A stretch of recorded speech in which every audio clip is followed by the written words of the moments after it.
avec mon invité politique ce matin, Benjamin Lucas, député des Yvelines, porte-parole du groupe écologiste et social, coordinateur national du mouvement du parti Génération. Benjamin Lucas, bonjour. Bonjour à vous. Et merci d'être avec nous ce matin sur Sud Radio. C'est une première dans la 5e République. Une pétition a franchi la barre du million de signatures. Elle demande l'abrogation de la loi Duplon qui vise à lever les contraintes à l'exercice du métier de l'agriculteur.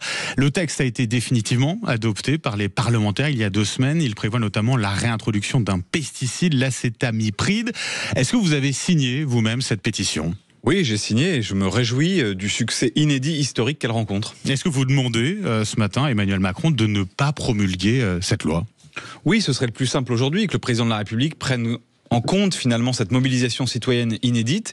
Et puis qu'ils reconnaissent que les conditions du débat parlementaire, une motion de rejet adoptée par la majorité-minorité présidentielle elle-même pour empêcher le débat, etc. Parce que la gauche faisait de l'obstruction parlementaire. Pas vrai. Il n'y avait pas plus d'amendements sur ce texte que sur beaucoup d'autres. Et tous les amendements, je vous mets au défi de trouver un seul amendement déposé par mon groupe qui est un amendement d'obstruction. Par exemple, nous proposions par un amendement d'interdire la vente en France de produits importés de l'étranger qui utilisent l'acétamipride, par exemple. Ce qui permettait de protéger nos agriculteurs de la concurrence déloyale qu'ils dénoncent à juste titre, notamment dans le débat sur cette loi Duplon. La production française est suffisante en la matière si on décide de ne pas importer de produits de... On doit changer de modèle. Et on doit changer de modèle pour notre santé, pour celle de nos agriculteurs, pour la survie de notre planète. Si vous permettez, sur cette pétition, quand même, moi j'y vois une signification politique majeure.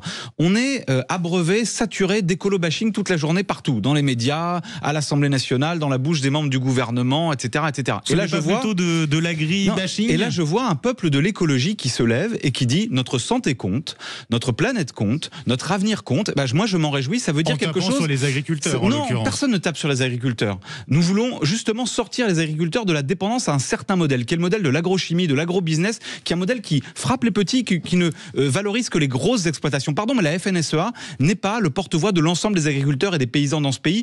Au contraire, la FNSEA défend des intérêts que sont le lobby de l'agrochimie. Objectivement, ceux qui disent qu'on ne peut jamais changer de modèle. Or, il y a des pays comme la Croatie qui ont changé de modèle, notamment sur ces substances-là. Donc nous disons qu'il faut accompagner nos agriculteurs vers un autre modèle, sortir de la dépendance aux produits chimiques. On leur doit pour être viable, pour une agriculture viable et pour notre santé. Ça veut dire que les agriculteurs sont manipulés aujourd'hui par ces lobbies de l'agrochimie. Non, ils sont en colère et ils ont raison d'être en colère. Et donc je comprends que eux, ils défendent cette loi Duplon aujourd'hui parce qu'ils sont en colère et qu'il y a un malaise agricole qui est profond. Je ne le méprise pas, je ne le nie pas. Mais cette loi, elle n'y répond pas. Cette loi, elle ne répond pas à rien sur le pouvoir d'achat des agriculteurs. Cette loi, elle ne répond à rien sur le libre-échange qui les met justement en concurrence déloyale. Parce que la réalité aujourd'hui, c'est qu'effectivement, il faut nous protéger de ce qui vient de l'extérieur avec des normes qui ne sont pas les nôtres, sans qui normes. Sont concernés notamment par le traité du Mercosur. Et c'est pourquoi nous nous opposons au Mercosur, comme nous nous sommes opposés au CETA et au TAFTA, parce que nous voulons du juste échange. Nous voulons des protections, des normes environnementales et sociales qui protègent notre agriculture. Aux agriculteurs français d'utiliser un pesticide qui est utilisé ailleurs en Europe.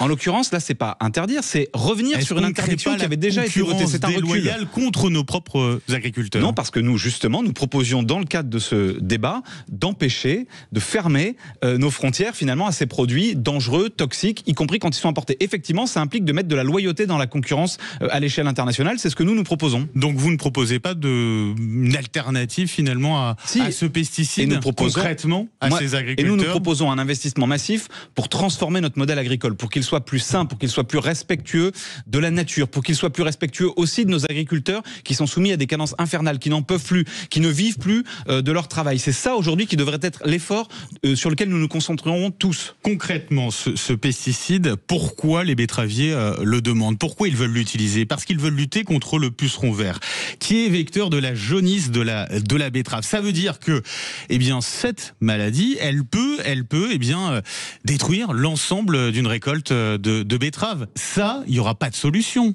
Si, d'abord, il existe des alternatives, il existe aussi d'autres modèles de production. D'ailleurs, je vous citais. Concrètement ? Pardon, mais il y a aujourd'hui tout un pan de l'agriculture qui est passé en bio et qui survit et qui mérite d'être accompagné. Et moi, je vous pose la question à l'envers.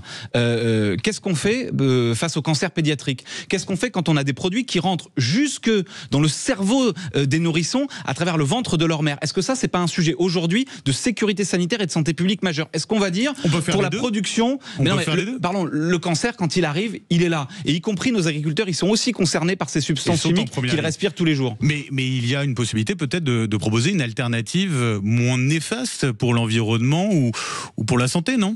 Oui, c'est ce que nous proposons à travers un changement de modèle agricole, à travers une facilitation à la transition écologique de notre agriculture, à travers un soutien aussi aux petites exploitations, à ceux qui galèrent, à ceux qui, mais n'ont pas le temps de parcourir les plateaux de télé pour reprendre les éléments de langage de l'agrochimie, c'est-à-dire à nos paysannes, à nos paysans qui sont une majorité dans ce pays, qui aujourd'hui veulent eux aussi, parce qu'ils ont des enfants, vivre sainement sur notre planète. La présidente de l'Assemblée nationale, Yaël Braun-Pivet, s'est dite favorable à l'organisation d'un débat dans l'hémicycle à la rentrée, débat sans vote. Est-ce que vous en félicitez ?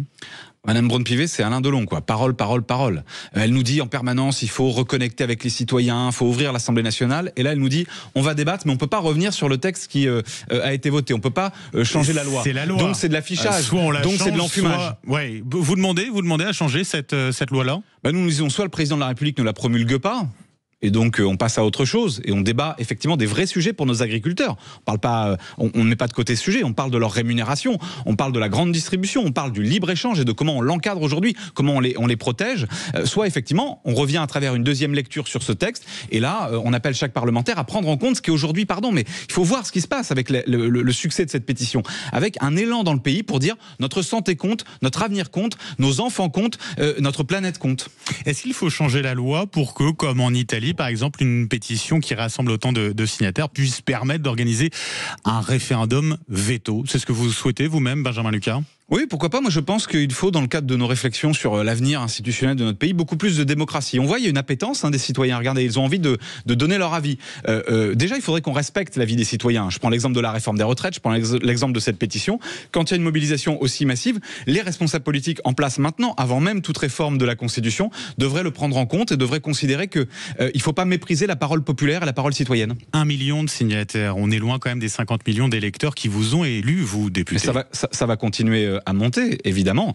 Et déjà, vous savez, dans les 50 millions de personnes qui nous ont élus, beaucoup nous ont élus pour rompre avec le macronisme. Et ils ont François Bayrou Premier ministre. Donc je crois qu'on a effectivement beaucoup de progrès à faire en matière de représentation démocratique. Sandrine Rousseau qui a récemment dit des agriculteurs qu'elle n'en avait rien à péter de leur rentabilité. Est-ce que vous partagez ce point de vue? Est-ce que vous pourriez dire la même chose vous-même? Moi, je ne dis pas cela. Moi, j'entends, j'ai pas la phrase exacte et la totalité du propos de Sandrine sous les yeux. Donc je ne vais pas alimenter ici avec elle une polémique. Ce que je dis, c'est que nous sommes, l'ensemble des députés du groupe écologiste et social, attachés aux conditions de vie, aux conditions de travail de nos agricultrices et nos agriculteurs. Ils nous nourrissent, ils sont essentiels. La France est une grande nation agricole, elle doit le rester, donc il faut un vrai soutien à nos agriculteurs. Ce n'est pas ce que fait la loi Duplon. La loi Duplon, elle est une loi de soutien au poison, à l'agrochimie. Elle n'est pas une loi de soutien au pouvoir d'achat et aux conditions de travail des agriculteurs. Ça veut dire que les agriculteurs pourraient nous empoisonner ?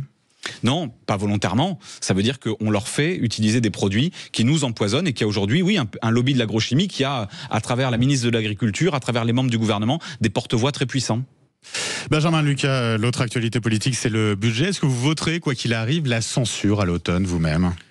Oui, je souhaite faire tomber ce gouvernement parce qu'il est illégitime, parce que M. Bayrou, je l'ai dit, les Français ont voté à plusieurs reprises pour mettre les macronistes à la porte. Et ils se retrouvent avec le premier des macronistes à Matignon. Donc ça, c'est pas acceptable. Puis ensuite, sur le fond, surtout sur le fond. Ce budget, quels que soient les aménagements qui seront faits, son orientation est la suivante. Il n'est pas négociable pour vous, ce budget. Tant que la philosophie reste la même. Leur philosophie, c'est réduire la dépense publique, donc réduire les services publics, réduire les protections des Français, réduire les solidarités, notamment en matière de santé, en matière de protection du quotidien pour les Français, et notamment les plus modestes, à un moment où la pauvreté augmente. Et ils le font pourquoi? Pour ne pas remettre en cause le bilan d'Emmanuel Macron, pour ne pas remettre en cause son héritage qui est constitué d'offrandes fiscales aux ultra-riches, de dizaines, de centaines de milliards d'euros versés sans contrepartie aux grandes entreprises. Ils ne veulent pas remettre en cause cette politique. Or, nous pensons qu'elle est au fondement des inégalités et des injustices. Et donc, tant que la philosophie reste la même, tant qu'ils ne voudront pas s'attaquer aux recettes, c'est-à-dire comment on fait contribuer les ultra-riches aujourd'hui de notre pays, eh bien, nous ne pourrons pas soutenir un budget de cette nature. Sur ce point, du coup, vous ne négocierez pas avec le gouvernement, avec Bercy? Moi, je ne souhaite pas que nous entamions une négociation tant qu'il n'y a pas de bouger sur la philosophie de ce budget. Est-ce qu'ils sont prêts, en l'état, donc, est-ce qu'ils sont prêts à introduire la taxe Zuckman? Est-ce qu'ils sont prêts à rétablir l'ISF? Est-ce qu'ils sont prêts à rétablir l'ISF? Est-ce qu'ils sont prêts à mettre en place la taxe Zuckman que nous proposons pour imposer les gros patrimoines? Est-ce qu'ils sont prêts à revenir sur les milliards et les milliards d'aides aux entreprises sur la taxe sans contrepartie? Zuckman, a priori, Amélie de Montchalin, la ministre des Comptes publics, a dit que c'était pas d'actualité.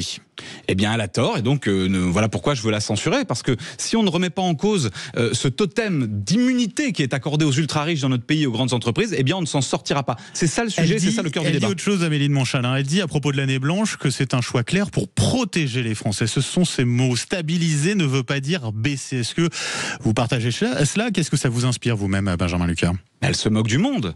Avec leur année blanche, vous avez des milliers, des dizaines de milliers de ménages qui aujourd'hui ne payent pas d'impôts, qui vont se trouver à en payer. Vous avez des gens qui vont monter d'une tranche. En réalité, cette année blanche, le terme peut paraître exotique comme ça, elle vise à taxer, à faire payer les classes moyennes et les classes populaires de ce pays pour éviter, encore une fois, de faire payer les ultra-riches et les grandes entreprises. Le patron du MEDEF, Patrick Martin, dénonce lui un budget qui ne serait pas assez pro-business. Vous pensez le contraire vous-même? Il se trompe?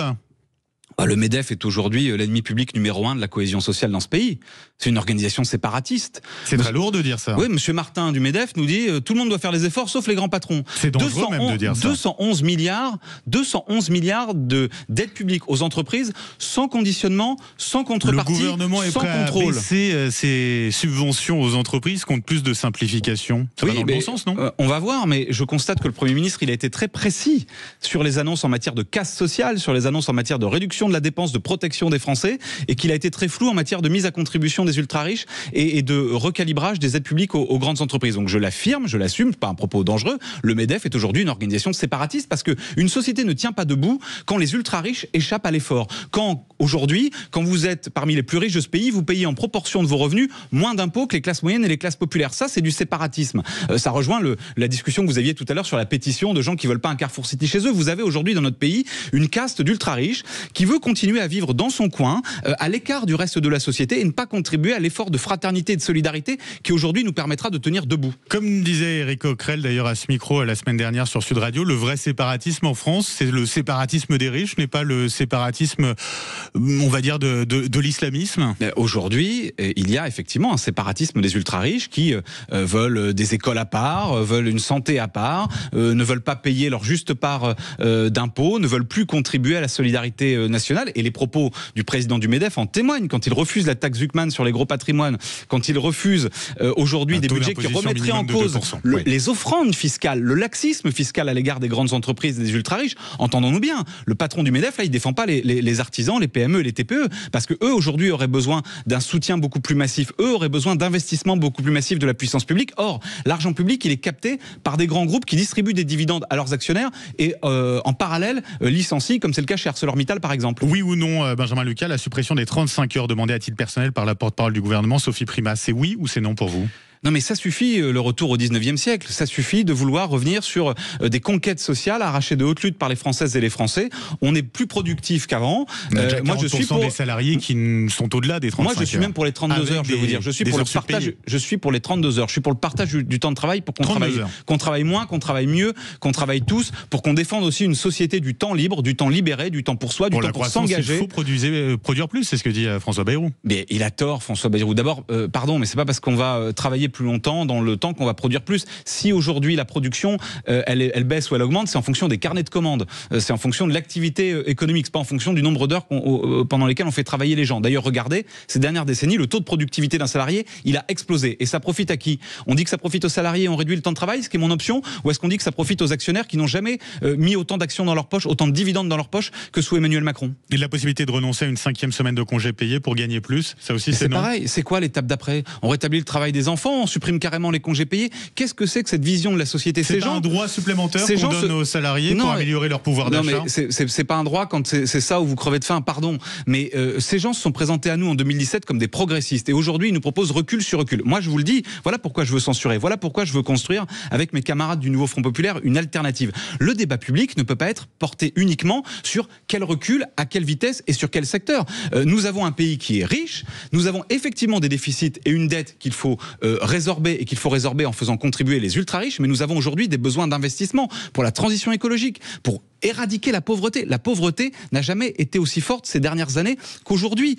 Nous avons des familles entières qui ne vivent plus dignement. Nous avons encore cet été des milliers de familles qui ne pourront pas partir en vacances du fait du coût de la vie. C'est ça aujourd'hui qui sont les grands défis auxquels nous sommes confrontés et c'est ça que le gouvernement ne veut pas traiter. Benjamin Lucas, suppression de certaines niches fiscales. Il y en a 474 en France aujourd'hui. Ça va coûter 85 milliards d'euros à la France. Est-ce qu'il faut en supprimer certaines ? Oui, et je vous ai dit, des mesures d'économie, il y en a beaucoup à faire. Je pense par exemple qu'il faut, sur les aides aux grandes entreprises, revenir sur un certain nombre d'exonérations aujourd'hui, de cotisations, d'exonérations fiscales qui font des cadeaux aux plus gros et qui pénalisent les plus petits. Benjamin Lucas, député des Yvelines, je le rappelle, porte-parole du groupe écologiste et social. Suite de la polémique autour de la nomination à la Cour des comptes de l'ancienne ministre de François Hollande, Najat Vallaud-Belkacem, certains dénoncent la République des copains. Est-ce que vous pensez que c'est à cause de son genre, de son origine et de son engagement politique qu'elle est attaquée? C'est ce que soutient le président de la Cour des comptes, Pierre Moscovici. Je ne le pense pas, j'en suis convaincu. Quand M. Laurent Saint-Martin, qui, entre une défaite aux législatives et son retour au gouvernement, a été nommé à la tête de Business France, je n'ai pas lu une ligne dans la presse. Najat Vallaud-Belkacem est une femme d'État qui décide de consacrer son parcours professionnel à la Cour des comptes, à l'intérêt général et au service public, au terme d'une procédure régulière, dans laquelle il n'y a aucune intervention du Premier ministre, par exemple. J'ai lu des choses qui disent qu'il y aurait eu je ne sais quel troc entre la non-censure des socialistes et cela. Enfin, c'est une histoire pour les enfants. Donc oui, effectivement, c'est parce que c'est une femme, qu'elle s'appelle Najat, que Mme Vallaud-Belkacem est aujourd'hui la cible d'un certain nombre d'attaques qui sont répugnantes. C'est xénophobe, c'est raciste, c'est misogyne de s'interroger sur le bien fondé d'une telle nomination. Je constate que pas une ligne pour M. Saint-Martin quand il a pris la tête de Business France, qui est quand même autre chose. Là, je vous pose la question sur pas une ligne, pardon, ou très peu sur M. Castaner, parce que moi je préfère des gens qui vont se consacrer au service public et à l'intérêt général, voyez-vous, que des gens qui vont faire du fric dans le privé comme M. Castaner, qui est aujourd'hui le lobbyiste de Shine, qui est une marque qui met à genoux notre industrie du prêt-à-porter et tout un secteur économique de notre pays, et qui le fait au service d'intérêts privés et étrangers. Najat Vallaud-Belkacem est par ailleurs conseillère régionale de la région Auvergne-Rhône-Alpes, en l'occurrence présidente de l'association France Terre d'Asile. Est-ce qu'elle devrait, selon vous, quitter ces deux postes avant d'entrer à la Cour des comptes? Je ne vois pas en quoi la présidence d'une grande ONG d'intérêt public, d'intérêt général et un mandat d'élu local serait incompatible avec ses fonctions. D'ailleurs, la question ne s'est jamais posée pour d'autres qui pouvaient exercer ces fonctions-là.